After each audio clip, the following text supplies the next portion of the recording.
So, hello everybody, welcome to Anthropology Day 9th, and these are the anthropological theories.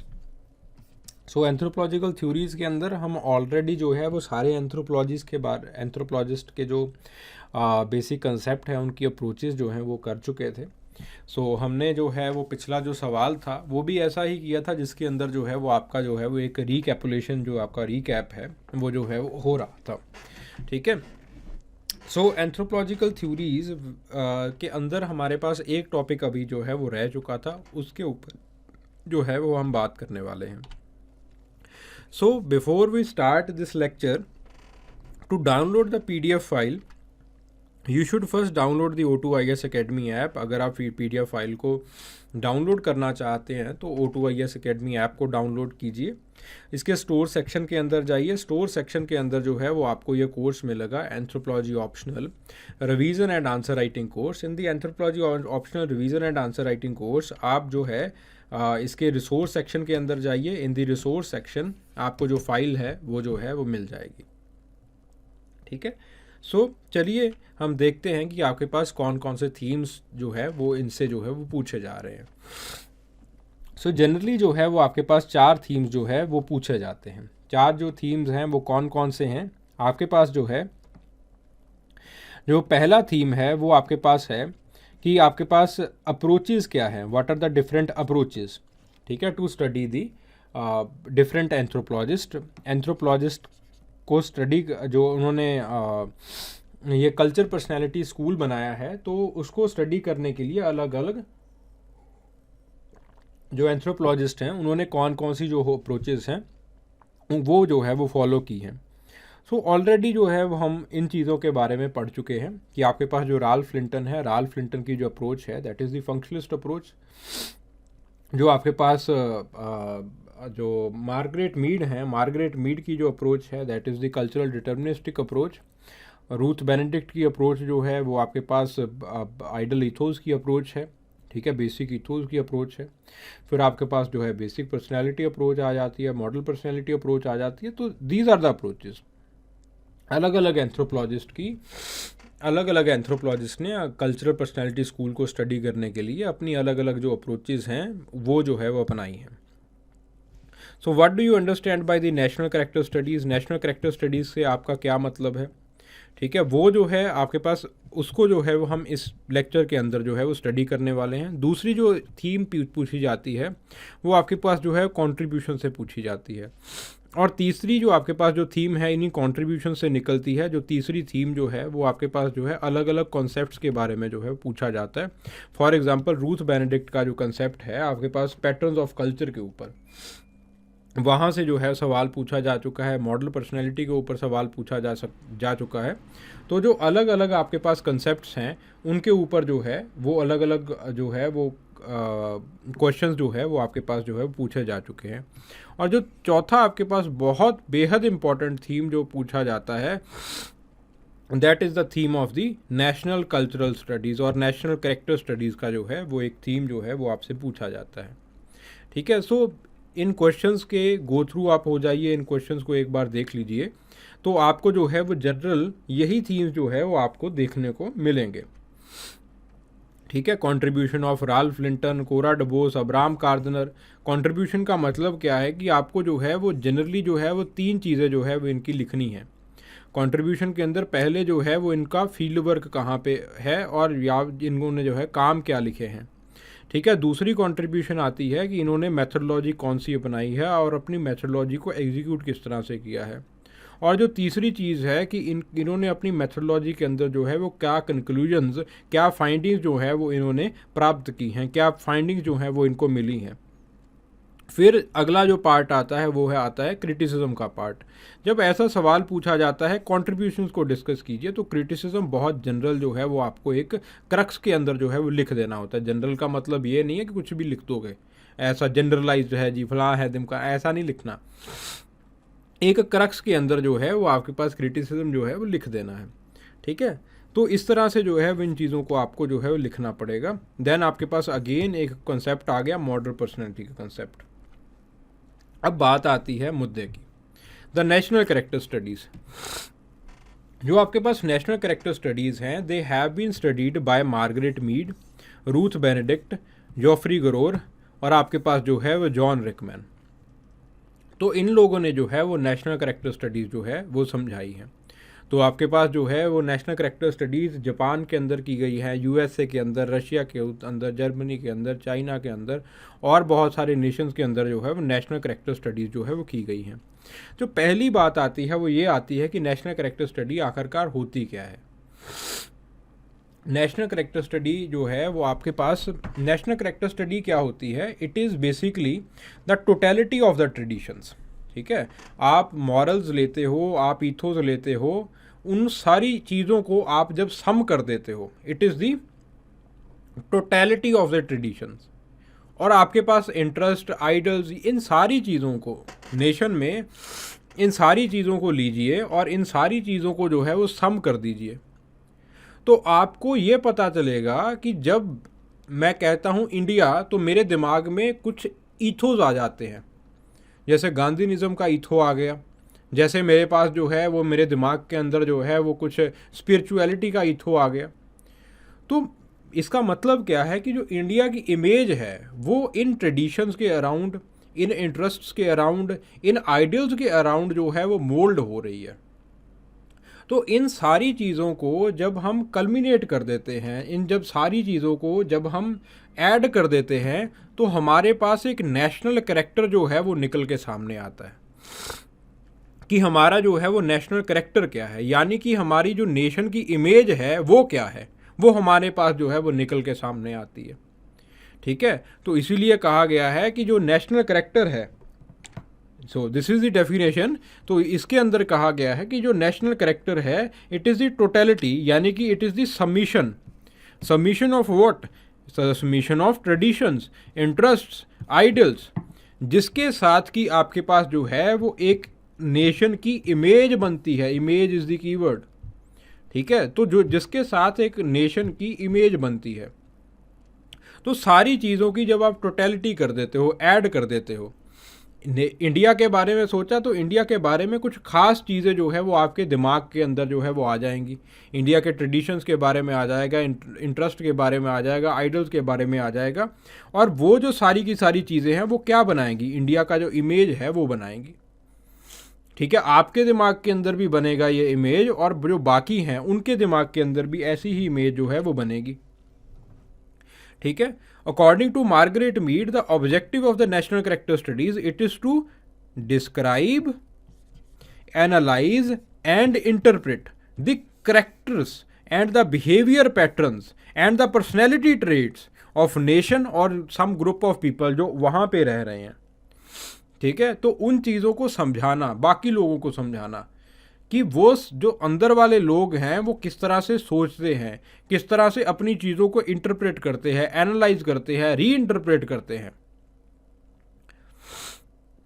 So Margaret Mead जो है वो इस तरह से नेशनल कैरेक्टर को समझाती हैं कि जो ऑब्जेक्टिव है नेशनल कैरेक्टर स्टडीज़ का वो ये है कि इन चीज़ों को डिस्क्राइब करना कि आपके पास जो है वो किस तरह से नेशनल कैरेक्टर बना है, इन चीज़ों को एनालाइज करना, इंटरप्रेट करना। ठीक है, तो बेसिकली आप जो है वो जो नेशन के कल्मिनेटिव इंटरेस्ट हैं, कल्मिनेटिव ट्रेडिशंस हैं, कल्मिनेटिव ईथोस हैं, उनको आप ताकि बाहर वाली दुनिया के सामने रख सको, उनको आप इंटरप्रेट करते हो, एनालाइज करते हो और सिंप्लीफाई करके जो है वो लोगों के सामने रखते हो। तो दो तरह की मेथडोलॉजीज जो है वो नेशनल कैरेक्टर स्टडीज़ के अंदर जो है वो फॉलो की जाती हैं। पहला है studying the culture at distance, दूसरा है with the help of the empirical method. Empirical method क्या मतलब, आपके पास जो है वो फील्ड वर्क्स जो है वो आपके पास जो है वो यहाँ पे किए जाते हैं। ऑब्वियसली एम्पिरिकल मेथड का मतलब है आपके पास अंदर जाके जो है वो अंदर घुस के जो है वो आप स्टडी करने की कोशिश करते हो। अब इसके अजम्पशंस क्या हैं? जो पहला अजम्पशन है, हम ये मानते हैं कि रेशियल डिफरेंसेस होते हैं लोगों के अंदर, कल्चरल डिफरेंसेस होते हैं लोगों के अंदर, बट हर नेशन के अंदर कुछ सिमिलर रीडिंग ट्रेट्स भी होते हैं। सिमिलर रीडिंग ट्रेट्स का मतलब क्या है कि जैसे हमने कल्चर के अंदर देखा था कि एक कल्चर के अंदर आपके पास जो है वो सिमिलर चाइल्ड रियरिंग प्रैक्टिसेस होती हैं। तो ये चाइल्ड रियरिंग प्रैक्टिसेस जो हैं वो आपके पास ऑथर्स कहते हैं they are common in every nation. हर एक नेशन के अंदर ये जो चाइल्ड रियरिंग प्रैक्टिसेस हैं ये आपके पास जो है वो कॉमन होती हैं। Within the nation there are wide individualistic differences, but कुछ आपके पास जो है वो कॉमन करेक्टर्स भी हैं। There are certain common characters also, ठीक है, जो कि आपके पास नेशनल करेक्टर को रिप्रेजेंट करेंगे। ठीक है, everywhere culture has systematic aspects.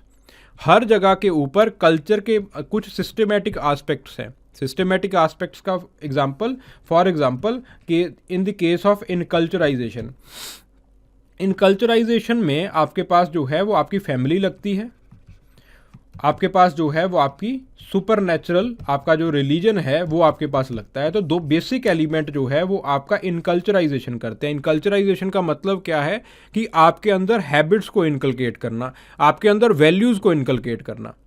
तो आप दुनिया की किसी भी कल्चर के अंदर चले जाइए, फैमिली और रिलीजन जो है वो एक डोमिनेंट फोर्स जो है वो पैदा कर रहे होते हैं इनकल्चराइजेशन के लिए। तो every culture has systematic aspects जो कि क्रिएट करते हैं, इंजीनियर करते हैं कल्चरल आइटम्स को। जैसे इनकल्चराइजेशन हो गया, इनकल्चराइजेशन के अंदर there are certain virtues, there are certain values, कुछ वैल्यूज़ होती हैं, कुछ वर्च्यूज़ होते हैं। ठीक है, तो इस तरह से आपके पास सिस्टमेटिक आस्पेक्ट्स हैं जो कि कुछ पर्टिकुलर चीज़ों को जो है वो बना रहे होते हैं, कुछ पर्टिकुलर कल्चरल आइटम्स को, कल्चरल ट्रेट्स को जो है वो बना रहे होते हैं। ठीक है, तो आपके पास हर एक कल्चर के अंदर, क्योंकि ये सिस्टमेटिक आस्पेक्ट्स जो हैं, फैमिली का ऑर्गेनाइजेशन जो है, रिलीजन का ऑर्गेनाइजेशन जो है वो कॉमन है। तो इसका मतलब क्या है कि आपके पास कुछ करेक्टरिस्टिक्स भी जो है वो एक कल्चर के कॉमन होने चाहिए। जैसे for example child rearing practices जो है वो ये मानते हैं कि एक नेशन के अंदर जो है वो कॉमन है। तो आपके पास, क्योंकि नेशन के अंदर चाइल्ड रियरिंग प्रैक्टिसेस कॉमन हैं, तो आपके पास कुछ ट्रेड्स जो बेसिक ट्रेड्स हैं वो आपके वो भी जो है वो कॉमन होंगे। Then the cultures they have historically created designs. जो कल्चर है वो हिस्टोरिकली क्रिएटेड होती है, और हिस्ट्री तो आप सबके साथ जो है वो सेम रही। यहाँ पे अंग्रेज़ आए, अंग्रेज़ों ने रूल किया, आपके पास कुछ इंस्टीट्यूशंस बनाए, तो वो हिस्ट्री सब इंडियंस के लिए जो है वो कॉमन है। अंग्रेज़ों का रूल मद्रास में भी था, अंग्रेज़ों का रूल जो है पंजाब के अंदर भी था। अंग्रेज़ों की जो एक्सप्लॉयटेटिव पॉलिसीज़ थी वो हर किसी को झेलनी पड़ी थी। तो आपके पास जो कल्चर है वो हिस्टोरिकली क्रिएटेड डिज़ाइंस होते हैं। तो हिस्ट्री तो सब लोगों के लिए कॉमन है, तो कुछ ट्रेट्स भी होंगे जो कि आपके पास जो है वो कॉमन होंगे, जो कि उस जनरेशन के अंदर, हिस्ट्री में उस जनरेशन के अंदर बन गए, फिर धीरे धीरे धीरे धीरे धीरे धीरे करते करते आगे जो है वो जनरेशन्स के अंदर वो परपेचुएट करते गए। ऑल कल्चर्स आर यूनिक, लेकिन फिर भी उनके अंदर कुछ कंपेरेबल फीचर्स जो है वो होते हैं। ठीक है, within the nations there are many sub groups, बहुत सारे सब ग्रुप्स होते हैं, लेकिन फिर भी जो है वो आपके पास उन सब ग्रुप्स के अंदर भी कुछ जो है वो वाइड पैटर्न, यानी कि कुछ जो है वो कॉमन ट्रेड्स होते हैं, जिसकी वजह से वो एक फीलिंग ऑफ वननेस, जिनके वाइड पैटर्न कॉल्ड नेशन, इसका मतलब क्या है, जिसकी वजह से एक फीलिंग ऑफ वननेस, एक जो फीलिंग ऑफ वननेस जो है वो आपके पास जो है वो बन जाती है। ठीक है, देखो स्टेट के अंदर अलग चीज़ें होती हैं। हमने पॉलिटिकल एंथ्रोपोलॉजी के अंदर ये पढ़ा था कि स्टेट के अंदर अलग एलिमेंट्स होते हैं, नेशन के अलग अंदर जो है वो अलग एलिमेंट्स होते हैं। ठीक है, स्टेट के अंदर आपके पास जो है you should have population, you should have territoriality, you should have a government and you should have certain laws. ये बन जाती है आपकी स्टेट। नेशन के अंदर आपके पास क्या होता है, एथनिसिटी जो है वो आपके पास जो है वो प्रॉपर आती है। ठीक है, एथनिसिटी जो है वो प्रॉपर जो है वो सबसे आगे रखी जाती है। एथनिसिटी का मतलब क्या है कि हाँ, हम मानते हैं कि there are certain groups and sub groups. आपके पास कुछ ग्रुप्स होते हैं, कुछ सब ग्रुप्स होते हैं, लेकिन उन सब ग्रुप्स के बीच में एक वाइड पैटर्न होता है। वाइड पैटर्न का मतलब क्या है कि उन सब ग्रुप्स के अंदर कुछ कॉमनैलिटीज़ होती हैं। ठीक है, तो उसको हम वाइड पैटर्न कहते हैं। उन सब ग्रुप्स के अंदर एक वाइड पैटर्न होता है, और उस वाइड पैटर्न की वजह से आप जो है वो उसको नेशन कहते हो। उन सारे सब ग्रुप्स को आप क्लब कर लेते हो। For example take the case of Punjab nation का जो है वो एक कंसेप्ट समझ लीजिए, ठीक है। यहाँ पे पंजाब के अंदर there are many sub groups, Banias हैं, जट्स हैं, जट सिक्स हैं, राइज हैं, बहुत सारे सब ग्रुप्स हैं। उनका जो है वो अपना अपना रहने का तरीका है, ठीक है। उनका जो है वो अपना अपना जो है वो कल्चर है, उनकी जो है वो अपनी अपनी कईयों की जो है वो एक्सक्लूसिव हिस्ट्री भी है, बट वो सब जो है वो पंजाबी बोलते हैं। सो द पंजाबी जो पंजाबी हो गया वो क्या हो गया भाई, it is the wide pattern, ये वाइड पैटर्न हो गया। और इसी के ऊपर जो है वो आपके पास एक नेशन का कंसेप्ट आ जाता है, ठीक है। तो आपके पास जो बल्कन नेशंस हैं उनके अंदर ऐसे ही नेशंस बने हुए हैं, ठीक है। रशिया के अंदर रशियन बोलते हैं तो वो एक वाइड पैटर्न बन गया जी, ठीक है। आपके पास जापान का again there are certain traits that are common, वो जो है वो उसका वाइड पैटर्न बन गया, ठीक है। The person representing that cultural pattern of the group will be the perfect example of the wider cultural pattern of the nation, ठीक है। कुछ लोग जो है वो सारे चीज़ों को जो है वो रिप्रेजेंट कर रहे होते हैं, डोमिनेंट जो उनके अंदर चीज़ें होती हैं उनको रिप्रेजेंट कर रहे होते हैं, तो वो जो है वो आपके पास परफेक्ट एग्जाम्पल बन जाते हैं वाइडर कल्चरल पैटर्न का, ठीक है। सो ये जो आपके पास इन अजम्पशंस को सबसे पहले जो है और मेथडोलॉजीज़ को सबसे पहले जो है वो रूथ बेनेडिक्ट ने 1946 के अंदर जो है वो अप्लाई किया, और उन्होंने जो है वो अपना वर्क जो है वो रिकॉर्ड किया। वर्क का नाम था चिस्थामेमम एंड स्वॉर्ड, ठीक है। जो आपके पास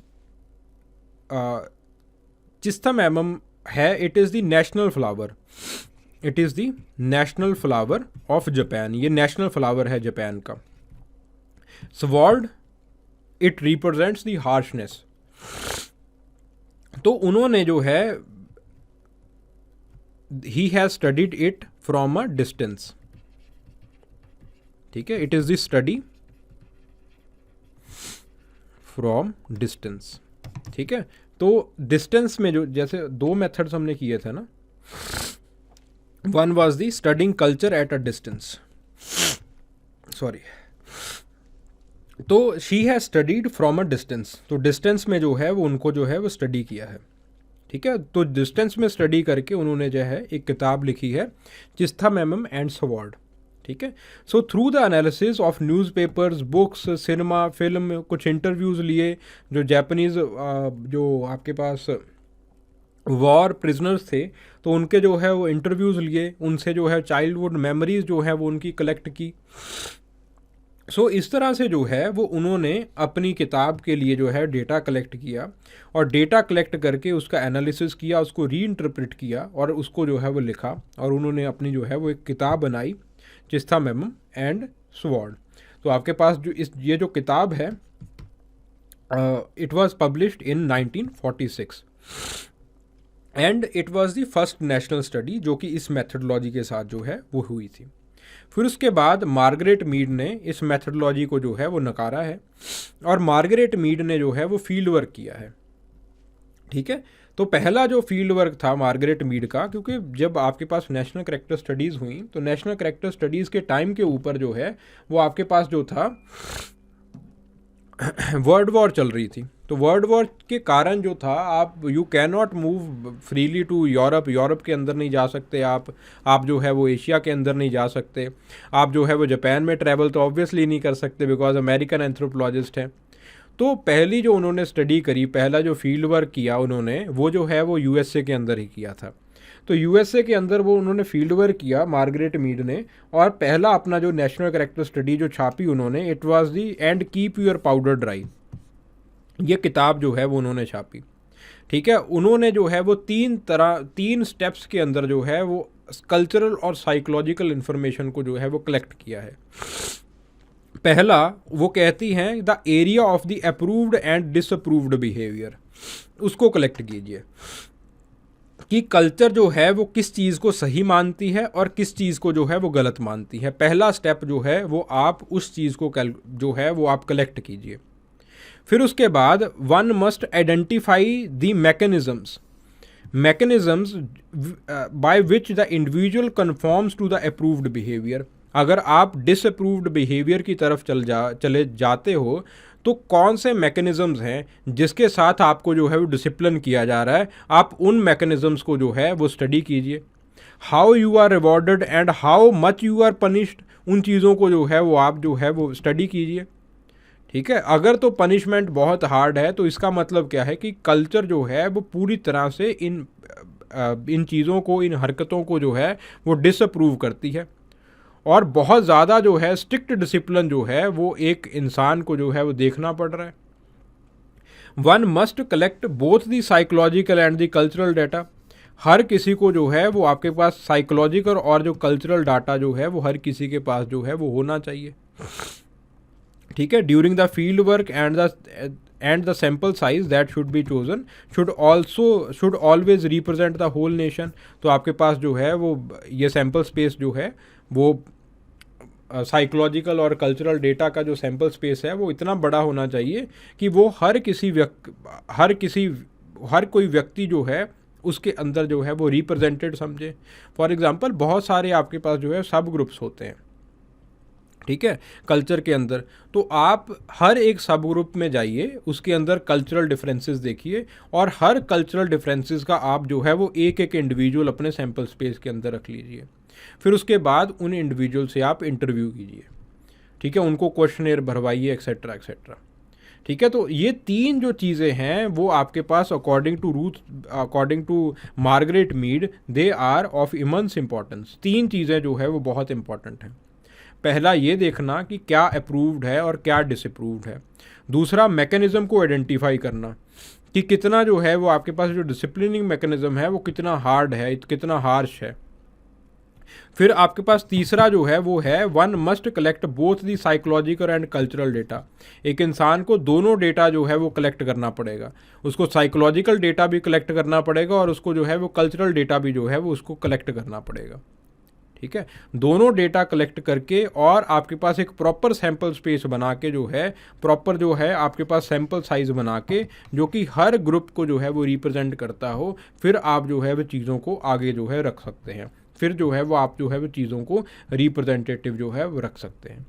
फिर उसके बाद रेलिवेंस क्या है, नेशनल स्टडीज़ का रेलिवेंस क्या है। So they prove the opportunity for analysing the culture of the nation in totality. ठीक है, तो एक कल्चर को आप किस तरह से प्रॉपरली डिफ़ाइन कर सकते हो, उसके करेक्टर को किस तरह से डिफ़ाइन कर सकते हो, उसकी एक बहुत अच्छी अपॉर्चुनिटी जो है वो आपके पास नेशनल करेक्टर स्टडीज़ जो है वो आपको देती है। ठीक है, दे show that how the individual and the bodies in the culture, वो अपने पर्सपेक्टिव्स को जो है वो कंपेयर करती हैं। ठीक है, for example take the case of India का केस लीजिए। आपके पास एक बहुत लिबरल पर्सपेक्टिव था, ठीक है, एक जो था वो आपके पास बहुत रेडिकल पर्सपेक्टिव था। रेडिकल पर्सपेक्टिव के अंदर आपके पास भगत सिंह आ गए और बहुत सारे कम्युनिस्ट जो है वो रेडिकल पर्सपेक्टिव के अंदर आ जाते हैं। एक पर्सपेक्टिव था पूरा लिबरल पर्सपेक्टिव जिसको बैनर्जी वगैरह ये सारे लोग जो है लीड कर रहे थे। ठीक है, there were collection of individuals, इसके बीच में से आपके पास जो है वो गांधीयनिज्म निकलता है। तो कैसे जो लोग हैं वो एक दूसरे के साथ कंप्रोमाइज़ कर रहे हैं on the common shared ethos, तो उसके ऊपर जो है ये जो कल्चरल स्टडीज़ हैं वो जो है वो बहुत कारगर साबित होती है, बहुत अच्छी साबित होती हैं। फिर उसके बाद they provide an atmosphere for the interdisciplinary stimulation. Interdisciplinary stimulation का मतलब क्या है कि आप कल्चरल डेटा भी कलेक्ट करते हो, आप जो है वो साइकोलॉजिकल डेटा भी कलेक्ट करते हो। ठीक है, तो इंटरडिसिप्लिनरी हो गया ना कि आपने साइकोलॉजिकल डेटा, साइकोलॉजी और कल्चर के बीच में आपने जो है वो एक ब्रिज जो है वो ये स्कूल जो है वो बन गया। खास करके जो नेशनल कैरेक्टर स्टडीज़ हैं वो जो है वो आपके पास एक ब्रिज बन गई। So it provides the basic estimation of the intention and the interest of nation, कि आपके पास नेशन का इंटरेस्ट क्या है, नेशन की इंटेंशंस क्या है, ठीक है, नेशन का करेक्टर क्या है, नेशन चाहता क्या है, नेशन जो है वो वेदर इट इज़ अग्रेसिव और वेदर इट इज़ पैसिव और वेदर इट इज़ पीसफुल, आखिरकार लोगों का कलेक्टिव मूड क्या है। और इसके साथ आप जो है वो फॉरेन पॉलिसी में डिसीजन मेकिंग जो है वो आप कर सकते हो। तो ये जो है वो दिस इज़ द रेलिवेंस। इसकी लिमिटेशंस क्या है, बहुत सारी लिमिटेशंस है। लिमिटेशंस इतनी ज़्यादा है कि कल नेशनल करेक्टर स्टडीज़ को कोई प्रॉपर जगह नहीं मिली। सो आपके पास लिमिटेशन जो हैं इट इज़ ओवर सिंप्लीफाइड, और बहुत अनसाइंटिफिक डेटा जो है वो कल्चर जो है वो साइकोलॉजिकल पर्सपेक्टिव से जो है वो लिया गया है। और आपके पास मॉडल पर्सनैलिटी जो इन्होंने बना रखी है कि आपके पास ये जो है वो मॉडल पर्सनैलिटी है, ये जो है वो आपके पास डोमिनेंट पर्सनैलिटी है, उसके पास that model personality it can not represent the whole nation. वो सारे के सारे नेशन को कैसे वही रिप्रेजेंट कर सकती है। National character studies they are highly subjective, इतने सब्जेक्टिव हैं कि आपके पास जो है इवन आपके पास जर्मन्स को पहले जो है वो आपके पास कोई और नेशनल कैरेक्टर स्टडीज जो अगर for example they have pointed out that the Germans they are aggressive, ठीक है, तो आपके पास जर्मन्स को इन्होंने बताया कि ये जो है वो बहुत एग्रेसिव हैं। लेकिन बात क्या है कि जो नेशनल कैरेक्टर स्टडीज़ जो जर्मन्स के अंदर करी गई वो जो है वो वॉर टाइम के ऊपर करी गई, ठीक है। फिर जब जर्मन्स के अंदर री स्टडीज़ की गई तो ये पाया कि जर्मन्स जो हैं वो आपके पास एग्रेसिव नहीं है, दे आर पोलाइट रादर, ठीक है। उनमें जो है वो सेंस ऑफ मोरालिटी बाकी यूरोपियन से जो है वो आपको ज़्यादा मिली, ठीक है। तो जॉफ्री ने जो है वो इसके अंदर जर्मन्स के अंदर री स्टडी की है। पहले आपके पास जो नेशनल कैरेक्टर स्टडीज़ होती है वो जर्मन्स को अग्रेसिव बताती हैं, वो जैपनीज़ को भी अग्रेसिव बताती हैं। इवन आपके रूथ बेनेडिक्ट की जो स्टडी है उसने जो है वो ये कहा है कि जो आपके पास बच्चे हैं, बच्चे जब होते हैं छोटे होते हैं तो उनको जो है वो एक फ्लावर की तरह पाला जाता है, बिल्कुल नन्हे से फ्लावर की तरह पाला जाता है। फिर उसके बाद वो बच्चों को एकदम से आज़ादी दे देते हैं, एकदम से वो छोड़ देते हैं बच्चों को। जब वो बच्चों को एकदम से छोड़ देते हैं तो उसके साथ क्या होता है कि उनके अंदर एक अलग तरह की टेंशन बिल्टअप होती है, जिसकी वजह से उनका जो करेक्टर है वो एक्सट्रीमली हार्श हो जाता है। और ऐसी ही जो कुछ टिप्पणियां हैं वो जर्मन्स के ऊपर भी हुई हैं। लेकिन जो उनका सैम्पल स्पेस था, रूथ बेनेडिक्ट का जो सैम्पल स्पेस था वो कौन थे, वो प्रिजनर्स ऑफ वार थे। भाई प्रिजनर्स ऑफ वार को आप पीट के लेके आ रहे हो तो भाई वो अग्रेसिव तो होंगे ही, ठीक है। तो आपके पास जब ज़्यादातर जो नेशनल कैरेक्टर स्टडीज़ हैं वो वर्ल्ड वॉर 2 के टाइम के ऊपर हुई हैं या फिर after math of the world war 2 के टाइम पे हुई हैं, तो वहाँ पे जो वर्ल्ड वॉर के जो इन्फ्लुएंसेस थे वो दिख रहे थे। जब हमने री स्टडीज़ करी तो री स्टडीज़ के अंदर हमें जैपनीज़ भी पोलाइट दिखाई दिए, जर्मन्स भी पोलाइट दिखाई दिए। तो आपके पास जो रूथ बेनेडिक्ट हैं वो गलत पड़ जाती हैं। जॉफ्री जो है वो जर्मन्स के अंदर री स्टडीज़ करते हैं, ठीक है। जो जॉफ्री गरॉर जो हैं वो जर्मन्स के अंदर जो है वो री स्टडी करते हैं, तो वो पाते हैं कि Germans they are not aggressive, they are eventually they have higher sense of morality than other nations, ठीक है। फिर अगला भी जो है वो आपके पास गरॉर का क्रिटिसिज्म है।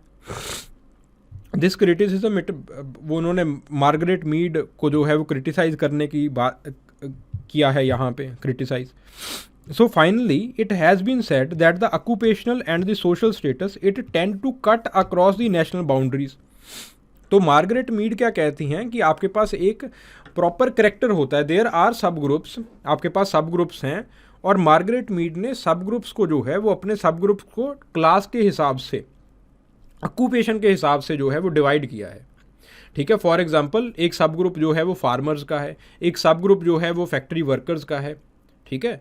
तो मार्गरेट मीड क्या कहती हैं कि हमने जो है वो क्लासेस को स्टडी नहीं करना है, हमने जो है वो स्टडी करना है कि कैसे जो है वो नेशनल करेक्टर, कैसे जो है वो एक नेशन का करेक्टर, एक कॉमन जो मॉडल पर्सनैलिटी है वो आपके पास जो है वो सिमिलर ट्रेट्स जो है वो आपके पास इंडस्ट्रियल वर्कर के कौन से हैं और आपके पास जो है वो फार्मर के कौन से हैं।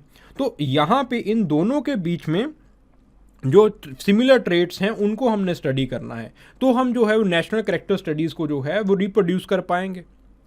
तो लेकिन आपके पास जो गरॉर हैं वो इस चीज़ को कहते हैं, गरॉर कहते हैं कि आपके पास जो है occupational and the social status it cut across the national boundaries.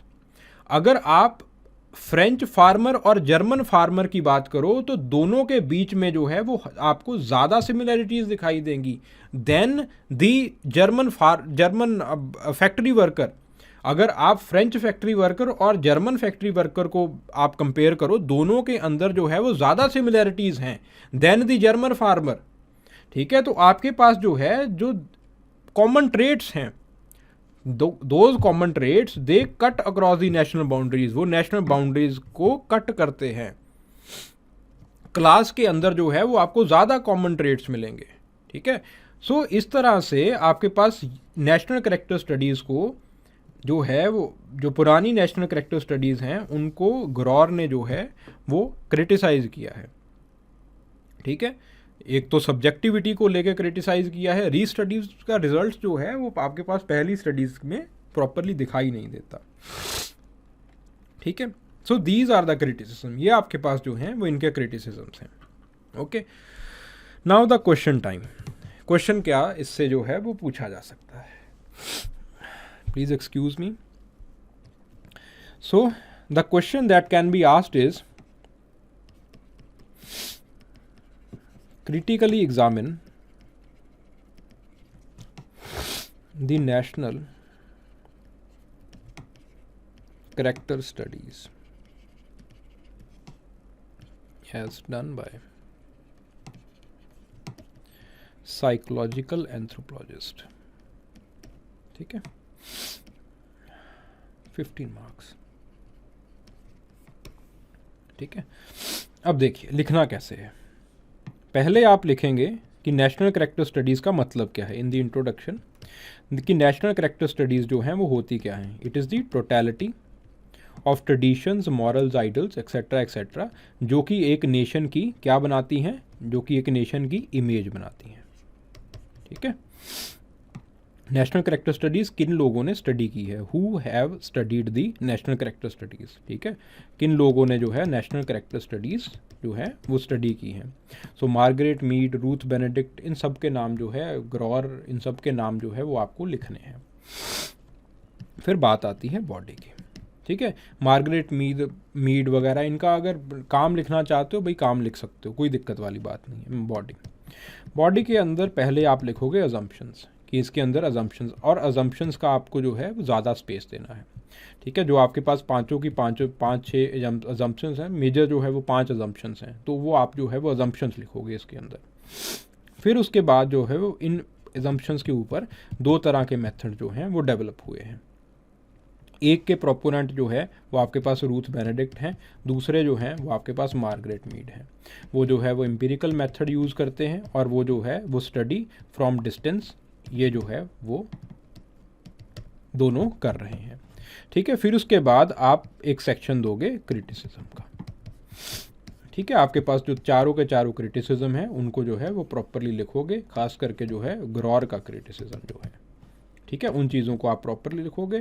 फिर उसके बाद आप जो है वो इसका सिग्निफिकेंस और कंट्रीब्यूशन जो है वो लिखोगे। ठीक है, this is how you should write. ठीक है, फिर आप जो है 1-2 लाइन का कोई कंक्लूजन जो है वो लिख सकते हो यहाँ पे। ठीक है, क्रिटिकली एग्जामिन, क्रिटिकल एग्जामिनेशन का मतलब क्या है कि आप इसके अंदर एजम्पशंस को प्रॉपर जगह देनी है, क्रिटिसिज्म को जो है वो आपको प्रॉपर जगह देनी है। ठीक है, सिग्निफिकेंस को आपको थोड़ा सा जो है वो पीछे रखना है, और कंक्लूजन को 1-2 लाइन के अंदर जो है वो आपको समेट देना है। ठीक है, प्लीज़ राइट दिस आंसर, इस आंसर को लिखिए and send it in here. आप जो है इस नंबर के ऊपर इसको भेज सकते हैं। ठीक है, I personally will evaluate them. So सारे आंसर जो हैं वो मैं ही एवेल्यूएट करता हूँ, और मैं जो है वो इन आंसर्स को एवेल्यूएट करूँगा। एंड देन, या फिर आप क्या कर सकते हैं, आप O2 IAS अकेडमी ऐप जो है वो डाउनलोड कर सकते हैं, और O2 IAS अकेडमी ऐप को डाउनलोड करके जो है वो जो है वो आप अपने आंसर्स को जो है वो भेज सकते हैं। ठीक है, so thank you very much. I hope you have learn something from this lecture. इस लेक्चर से आपने कुछ जो है वो सीखा होगा। Thank you very much. ठीक है।